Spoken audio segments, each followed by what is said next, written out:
நம்ம வாழ்க்கையில் எவ்வளவோ கஷ்டங்கள் இருக்குது, நல்ல விஷயங்களும் நடக்குதுங்க. இந்த மாதிரி சமயங்களில் நம்மளுக்கு வந்துட்டு அந்த கஷ்டங்கள் தீர்க்கணும் அப்படின்னு சொன்னால் என்ன வழிபாடு? இது நிறைய பேரோட மீனாட்சி அம்மன் கோவில் போயிட்டு கஷ்டங்கள் தீர்ந்த கதை. அடுத்து பார்த்தோன்னு சொன்னால் இந்த கஷ்டங்கள் தீர்றதுக்கு இந்த மீனாட்சி அம்மன் கோவிலில் எப்படி வழிபாடு பண்ணுறது, அதையெல்லாம் இந்த பதிவில் பார்க்க போகிறோங்க. முறைப்படி இந்த முறையில் நீங்கள் வழிபாடு பண்ணி பாருங்களேன்.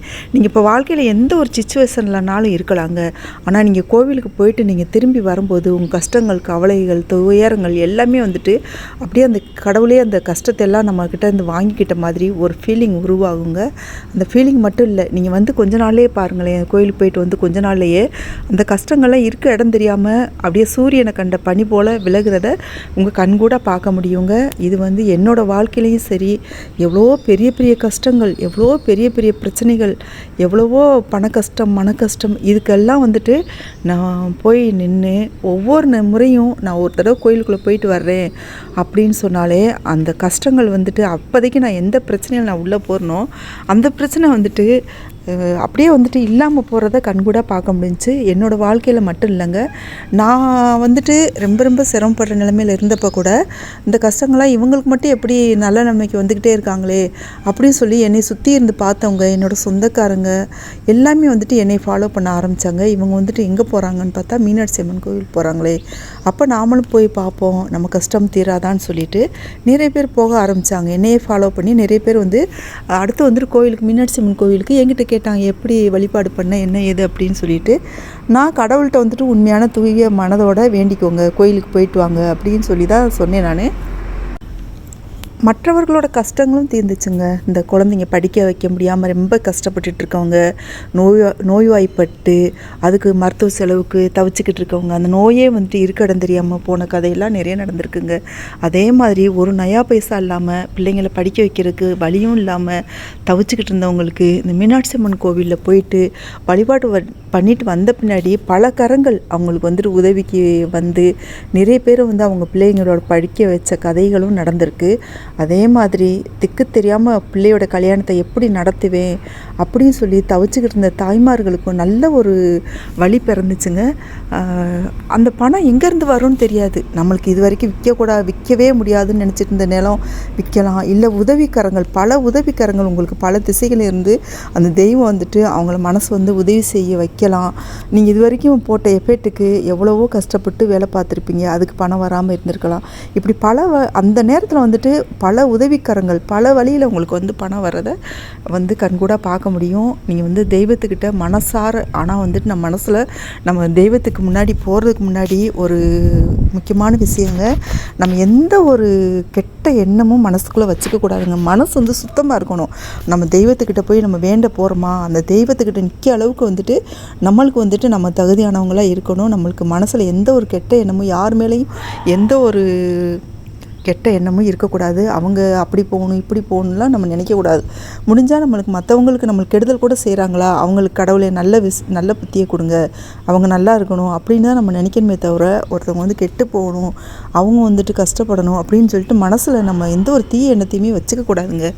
முக்கால்வாசி பாருங்களேன், நம்ம மனசு சுத்தமாக இருந்துச்சு அப்படின்னு சொன்னாலே கடவுள் நம்மளோட வேண்டுதலை கேட்குறதுக்கு ரெடியாக இருக்காங்க, நம்மளுக்கு நல்லது செஞ்சு கொடுக்குறதுக்கும் ரெடியாக இருக்காங்க. அவ்வளோ ஒரு நல்ல விஷயம்லாம் நம்ம வாழ்க்கையில் நடத்துகிறதுக்கும் தெய்வம் ரெடியாக இருக்குது. நாம் ரெடியாக இருக்கோமா அதை வாங்கிக்கிறதுக்கு அப்படிங்கிறது தாங்க இங்கே பிரச்சனையே. நம்ம நல்ல மனசோடு இருந்தோம் அப்படின்னு சொன்னால் கட்டாயம் நம்ம கேட்காத நல்ல விஷயங்கள் எல்லாமே நம்ம கடவுள் நம்மளுக்கு தரும். அப்படி நீங்கள் மீனாட்சி அம்மன் கோயிலுக்குள்ளே உள்ளே போகும்போது அங்கே இருக்கக்கூடிய நீங்கள் எல்லா வழியிலையும் 4 பக்கமும் பாதை இருக்குங்க. 4 பக்கத்தில் எந்த பக்கம் வேணாலும் போகலாம். 4 வாசல் இருக்குது. தெற்கு கோபுர வாசல், மேற்கு கோபுர வாசல், வடக்கு கோபுர வாசல், கிழக்கு கோபுர வாசல், ராஜகோபுரம், இது எல்லாமே இருக்குது. நீங்கள் எந்த வாசல் வழியாக வேணாலும் போகலாம். நீங்கள் போகும்போது இந்த கிழக்கு ராஜகோபுர வழியாக போய் கொஞ்சம் தூரத்தில் வரக்கூடிய விநாயகரையும் முருகனையும் வழிபாடு பண்ணிக்கோங்க. வழிபாடு பண்ணிவிட்டு அதுக்கு அடுத்து தெப்பக்குளம் வரும். தெப்பக்குளத்தை நீங்கள் நின்று ஒரு முறை அங்கே தங்க தாமரை வச்சுருப்பாங்க, ஒரு முறை நின்று நிதானம் பார்த்துட்டு அந்த தெப்பக்குளத்தையும் பார்த்துட்டு அதுக்கு பின்னாடி நீங்கள் முக்குர்ணி விநாயகர் இருப்பாங்க இல்லையா, முக்குர்ணி விநாயகரை நீங்கள் மனசார வணங்கிக்கோங்க. அவருக்கு 2 அகல் விளக்கு வாங்கி வச்சு நீங்கள் மனசார வேண்டிக்கோங்க. நீங்கள் பெரிய கஷ்டத்தில் போகிறீங்க, பெரிய வேதனையில் போகிறீங்க அப்படின்னு சொன்னால் இதை முறைப்படி செய்யுங்க. நல்லா வேண்டிக்கிட்டு அவர்கிட்ட இந்த கஷ்டம் கவலை எல்லாத்தையுமே ஒப்படைச்சிருங்க. ஒப்படைச்சிட்டு உங்களோட இந்த எந்த தெய்வத்தை வணங்குறதுக்கு முன்னாடி விநாயகரை வணங்கிட்டு அடுத்து உங்கள் குலதெய்வத்தை மனசுக்குள்ளே நினச்சிக்கோங்க. மனசுக்குள்ளே நினச்சிட்டு தெய்வமே எனக்கு உறுதுணையாக இருக்கணும் நீங்கள் அப்படின்னு சொல்லி நினச்சிட்டு நீங்கள் உள்ளே போயிருங்க. உள்ளே போயிட்டு மீனாட்சி அம்மனுக்கும் 2 அகல் விளக்கு வாங்கி வச்சு ஏற்றிட்டு அதுக்கடுத்து மீனாட்சி அம்மன் நல்லா கண்குளிர தரிசனம் பாருங்கள். நல்ல தீபாராதனை பாருங்கள். அந்த வரிசையில் நிற்கும் போதே அம்மனை பார்த்துக்கிட்டே உள்ளே போகலாங்க. நீங்கள் என்ன கஷ்டத்துக்காக வந்திருக்கீங்களோ கேட்டாலும் சரி கேட்கலைனாலும் சரி தெய்வம் வந்துட்டு கண்டிப்பாக அதிலேருந்து நிவர்த்தி கொடுக்கும் உங்களுக்கு.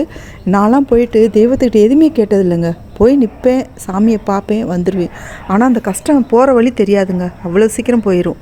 அதே மாதிரி கோவிலில் தீபாராதனை காட்ட போதும் தெய்வ தரிசனத்தின் போதும் ஒரு சிலர் பாருங்க கண்ணை இறுக்கி முடிக்கிறாதுங்க. அது மாதிரி செய்யவே செய்யாதீங்க. தெய்வத்தை கண்குளிர தரிசனம் பண்ணுங்கள். நீங்கள் வேணுங்கிறத கடவுள்கிட்ட கேட்டாலும் சரி கேட்கலைன்னா சரி கட்டாயம் நீங்கள் என்ன மாதிரி பிரச்சனை வந்திருக்கீங்களோ அது சரியாகும். நீங்கள் அம்மனை தரிசனம் பண்ணிவிட்டு அப்படியே சண்டிகேஸ்வரியை வந்துட்டு அவங்க ஒரு நமஸ்காரம் பண்ணிக்கோங்க. கை தட்டாதீங்க, நமஸ்காரம் பண்ணிக்கோங்க. அவங்க தியானத்தில் இருப்பாங்க. அடுத்து வந்துட்டு சுவாமி சந்நிதி வந்துடுங்க. சுவாமி சந்நிதி வந்துட்டு சிவபெருமானை நல்லா மனசார வணங்கிக்கோங்க. அவருக்கு போக முன்னாடி மீனாட்சி அம்மனுக்கும் சரி சிவபெருமானுக்கும் சரி 2 அகல் விளக்கு அவங்க முன்னாடியே வச்சுருப்பாங்க. அங்கேயே டேபிள் போட்டு அங்கங்கே விற்பாங்க மீனாட்சி அம்மன் கோயிலுக்குள்ளே. நீங்கள் அந்த அகல் விளக்கு வாங்கி 2 விளக்கு முக்குனி விநாயகருக்கு 2 ஏற்றணும் இல்லையா, அடுத்து மீனாட்சி அம்மனுக்கு, அடுத்து சிவபெருமானுக்கும் 2 அகல் விளக்கு ஏற்றிட்டு போயிட்டு சிவபெருமானையும் மனசார் நல்லா வேண்டிக்கோங்க. வேண்டிக்கிட்டு நல்லா தரிசனம் பண்ணுங்கள். நல்லா தீபாராதனை பாருங்கள், நல்லா தரிசனம் பண்ணுங்கள். கண்ணை திறந்து நல்லா தரிசனம் பண்ணுங்கள். தரிசனம் பண்ணிவிட்டு அதுக்கு அடுத்து சண்டிகேஸ்வரரை ஒரு நமஸ்காரம் பண்ணிக்கோங்க. நமஸ்காரம் பண்ணிவிட்டு அடுத்து சுவாமியை பிரகாரம் சுற்றுங்க. அதே மாதிரி மீனாட்சி அம்மனையும் நீங்கள் வணங்கிட்டு பிரகாரம் சுற்றிட்டு சண்டிகேஸ்வரியை வணங்கலாங்க. அதே மாதிரி சிவபெருமானையும் பிரகாரம் அப்படியே அவங்க பின்னாடி அப்படியே ஃபுல்லாக ஒரு ரவுண்டு சுற்றுங்க. சுற்றிட்டு நீங்கள் அப்படியே சுற்றி வந்தீங்கன்னா எல்லா தெய்வங்களும் இருப்பாங்க. இருக்கக்கூடிய தெய்வங்கள் எல்லாருமே மகாலட்சுமி தாயார் இருப்பாங்க. நம்ம கஷ்டங்கள் தீர்க்கக்கூடிய விஷயம் எல்லாமே இந்த மீனாட்சி அம்மன் கோவிலில் இருக்குங்க.